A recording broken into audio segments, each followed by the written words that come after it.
Hey guys, Danny with DIY Outdoors. Hey, I had a few people hit me up, ask questions about this bait tank I put together, so I figured I'd just put a video up and show you what I did, and if it helps you guys out and gives you some ideas, that's awesome. I certainly got a few ideas from YouTube and made a few of my own adjustments, and it's working great. Baits are staying alive a long time, and anyhow, I'll get right to it. We'll start with the outside. This is a 275 gallon IBC tote that I picked up just from work. Obviously, if you're going to do that, make sure you rinse it out real good. Cycle it a few times. Whatever you got to do to keep the tank going and clean. So first thing I did was I throttled my valve down to a 3/4 inch. It comes standard with a 2-inch, I believe it was, and that is just a ton of water coming out. So especially if once you do have fish in there, and if you want to change the water, you're probably going to lose some fish down that hole, and just a lot of water really fast. So I like to add water while I'm draining water, so it kind of keeps the level about the same with that 3/4. So it worked out pretty good. I mean, I guess if you want to drain a lot of water really fast, that 2-inch will definitely work, but the 3/4 is working great for me. I got a garden hose that hooks right up to the end of that, and I can run it outside and keep the garage dry. So other than that, this is 1/2-inch treated plywood that I picked up. I actually had laying around. Hinged it, put a little handle on. Works good. I did self tap it to the to the frame here. I'm sure this ain't gonna last forever, being wood and with the humidity and whatnot, but it's working good right now. So here just got a couple 5-gallon buckets, obviously from Harbor Freight, drilled or cut holes in the plywood so these sit down in a couple inches, and they're pretty sturdy. I like it. So put these in for emergency overflows in case things go awry inside that bucket. I still have a way for the water to go back in the tank and not all over the floor. So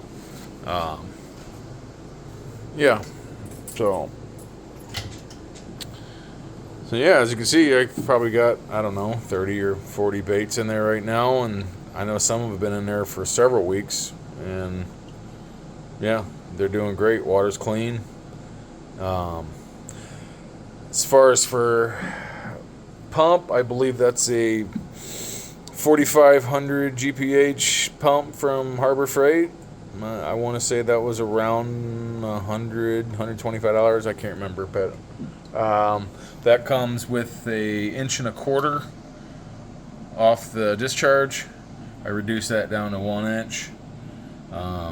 Stuck a union in there just to be able to get it out easier. And that obviously comes through, tees up. I reduced it again to 3/4. Put 2 unions in there just so you can get inside of these buckets and clean them out, whatever you got to do. I'll show you this real quick. So as far as for filtration, it's pretty simple.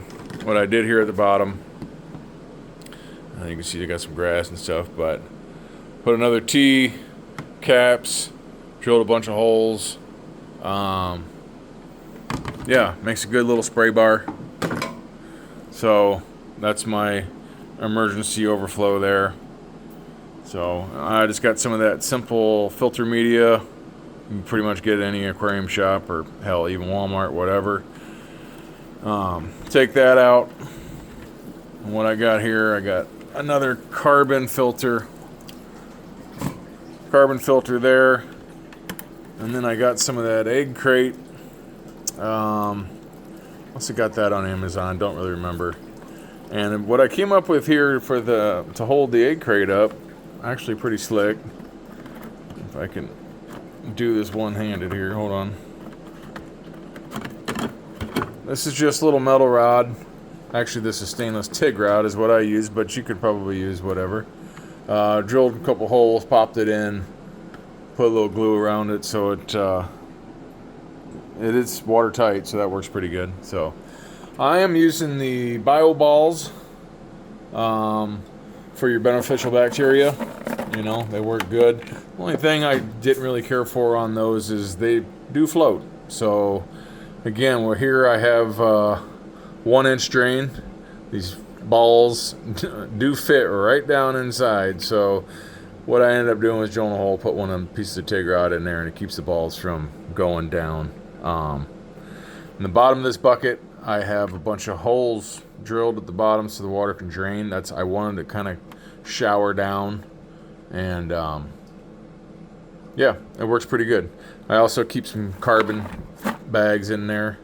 And that's pretty much the only filtration I have is as I'm running carbon right now. So seems to work pretty good, and it's obviously identical on this side. So you know, I used to run like ammonia pads or whatever. Just seemed like a bit much for all that. So I like carbon. It works good.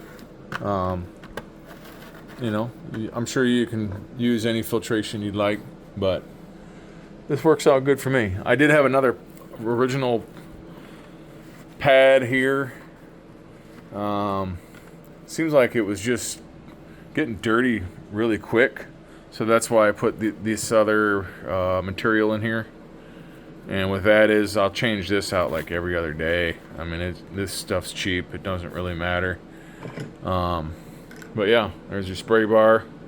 Have that kind of going in there. And if you're wondering, these are bulkhead fittings. You can pretty much get them at Menards or whatever. I think I ended up ordering those on Amazon. But yeah, snaps right on. You're good to go.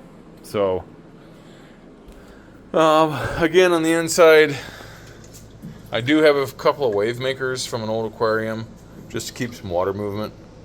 I think it definitely helps.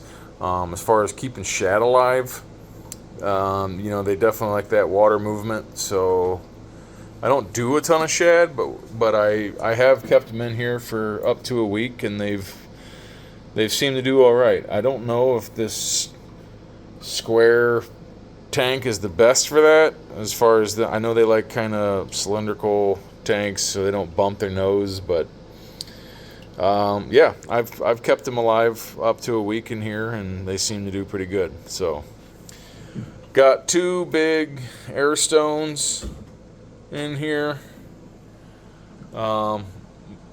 They seem to work pretty good. I ended up buying one of these smaller air compressors, whatever you want to call them, off Amazon. Again, I don't remember what I paid. They weren't much, but yeah, I try to keep it budget friendly for the most part. So we'll turn it on and I'll show you how it looks and sounds and whatnot. So I got everything on this one surge protector, and